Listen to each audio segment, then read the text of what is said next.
시청자, 구독자 여러분 안녕하세요. 삼성 리포트입니다. 행복한 하루를 보내고 계시기를 바라며 업데이트 드릴 중요한 소식들을 가져왔습니다. 이재용 회장의 주식 평가액이 22조 원을 돌파했어요. 고 이건희 회장님이 생전에 세웠던 기록 22조 2,980억 원을 넘어선 겁니다. 아들이 아버지를 뛰어넘는 승어부의 순간이죠. 동시에 삼성전자 주가는 10만 5,800원까지 치솟으며 시총 600조 원을 돌파했습니다. 500만 명의 소액주주가 모두 수익권에 들어왔어요. 그런데 바로 이 시점에 오너 가족이 1조 8천억 원어치 주식을 블록딜로 매각했습니다. 홍라이 명예관장 1조 원, 이부진 사장 6천억 원, 이서현 사장 1,700억 원. 왜 하필 지금일까요? 그리고 주가는 왜 떨어지지 않고 오히려 올랐을까요? 더 놀라운 건 엔비디아 젠슨 황이 한국을 찾아 이재용 회장을 만났다는 겁니다. 대체 무슨 일이 벌어지고 있는 걸까요?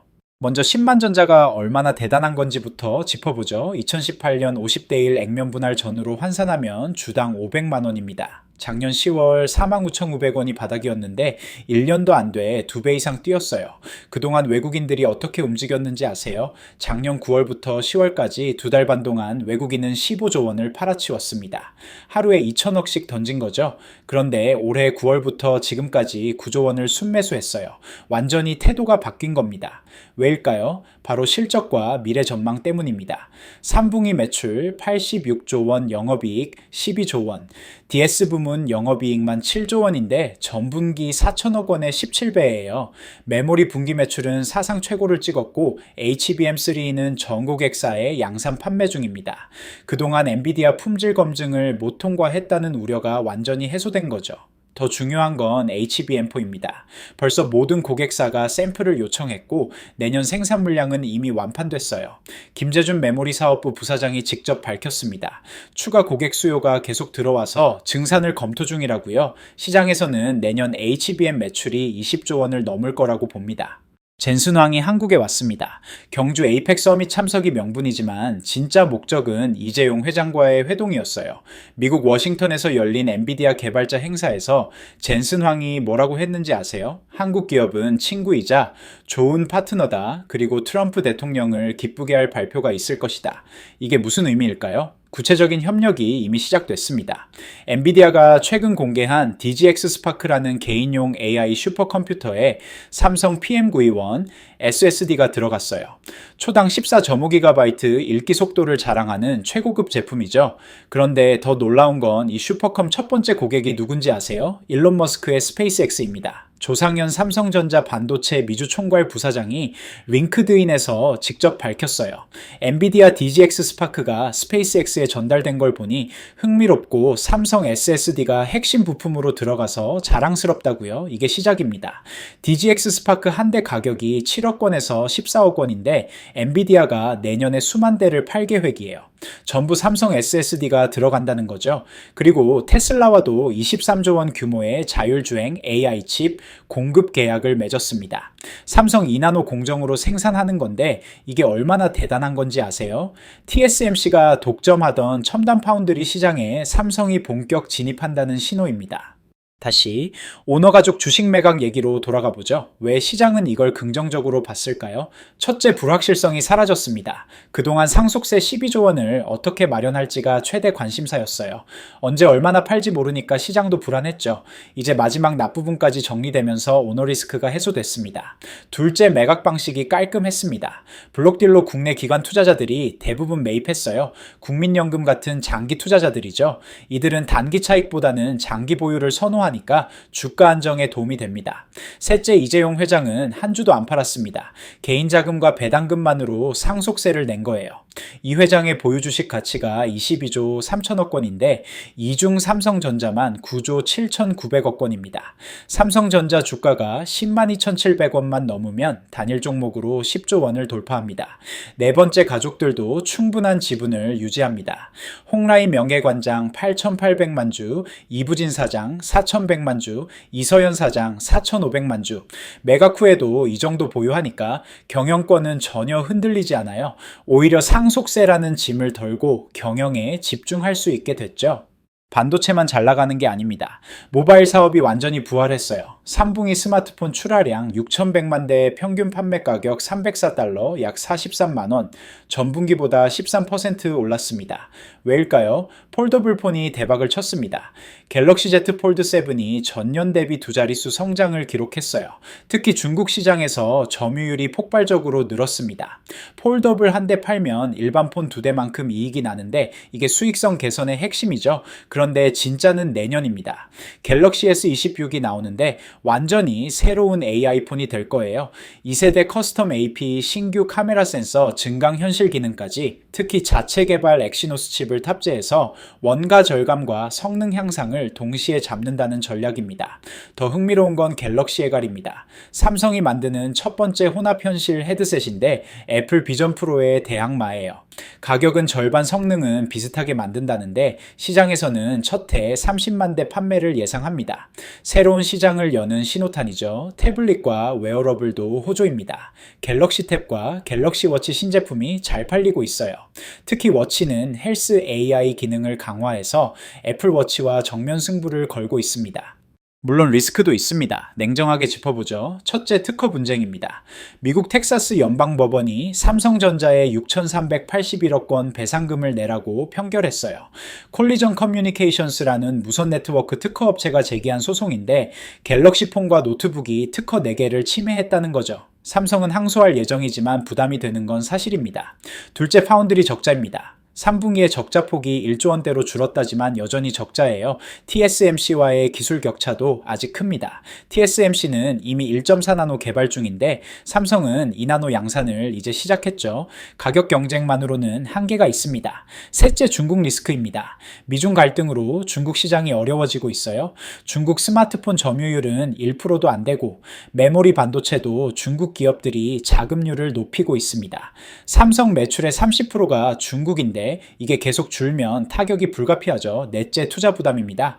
올해만 47조 원 투자하는데 내년엔 더 늘어날 겁니다. DS 부문만 40조 9천억 원이에요. HBM 증산 2나노, 라인 확충, 미국 공장 건설, 돈은 계속 들어가는데 수익은 언제 날지 불확실합니다. 다섯째, 환율 변동입니다. 원달러 환율이 1,400원대까지 올랐는데 양날의 검이에요. 수출엔 유리하지만 장비 수입엔 부담이죠. 특히 첨단 장비 대부분을 수입하는데 환율이 계속 오르면 원가 부담이 커집니다. 경쟁사들도 가만히 있지 않습니다. SK하이닉스는 HBM에서 앞서고 있어요. 엔비디아 납품 비중도 더 높고 HBM3 12단은 독점 공급 중입니다. 마이크론도 HBM4 개발에 박차를 가하고 있죠. 파운드리는 더 치열합니다. TSMC가 압도적 1위고 인텔도 뛰어들었어요. 삼성이 가격으로 승부한다지만 기술력이 뒷받침되지 않으면 한계가 있습니다. 수율 문제도 아직 완전히 해결되지 않았고요. 그래도 시장 전망은 밝습니다. AI 시대가 본격화되면서 반도체 수요는 폭발적으로 늘어날 수밖에 없어요. 골드만삭스는 2027년까지 전 세계 AI 투자가 2,000조 원에 달할 거라고 전망했습니다. 이 중 상당 부분이 반도체로 갈 거예요. 특히 HBM 시장은 연평균 80%씩 성장할 전망입니다. 2029년이면 시장 규모가 400조 원을 넘을 거라는 예측도 나왔어요. 삼성이 시장 점유율 30%만 확보해도 120조 원 매출이 가능하다는 계산이죠. 스마트폰도 AI로 새로운 전기를 맞을 겁니다. 온디바이스 AI가 대세가 되면서 프리미엄 폰 수요가 늘어날 거예요.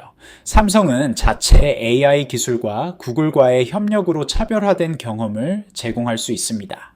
그럼 우리는 어떻게 해야 할까요? 구체적으로 짚어드리겠습니다. 먼저 진입 시점입니다. 10만원 돌파 후 차익 실현 매물이 나올 수 있어요.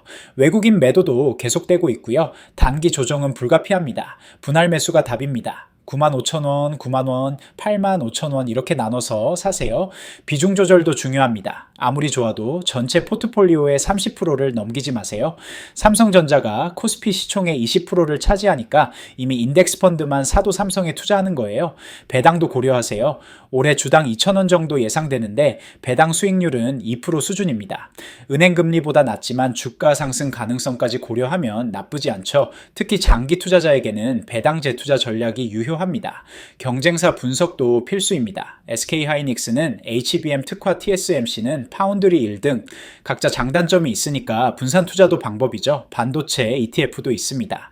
코덱스 반도체, 타이거 반도체 같은 상품으로 업종 전체에 투자할 수 있어요. 시간 분산도 고려하세요. 적립식으로 매달 일정 금액씩 사는 거죠. 주가 등락에 관계없이 꾸준히 모으면 평균 매수 단가를 낮출 수 있습니다.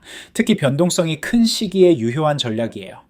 내년 전망을 구체적으로 봅시다. 삼성전자가 직접 밝힌 내용입니다. HBM4 양산이 본격화됩니다. 일시 캐파 확대를 통해 적극 대응한다고 했어요. AI용 DDR5, LPDDR5X, GDDR7 등 고부가 제품 판매 비중도 늘립니다. 낸드는 서버용 SSD와 고용량 QLC 중심으로 공략하고요. 파운드리는 미국 테일러 팹이 2026년부터 본격 가동됩니다.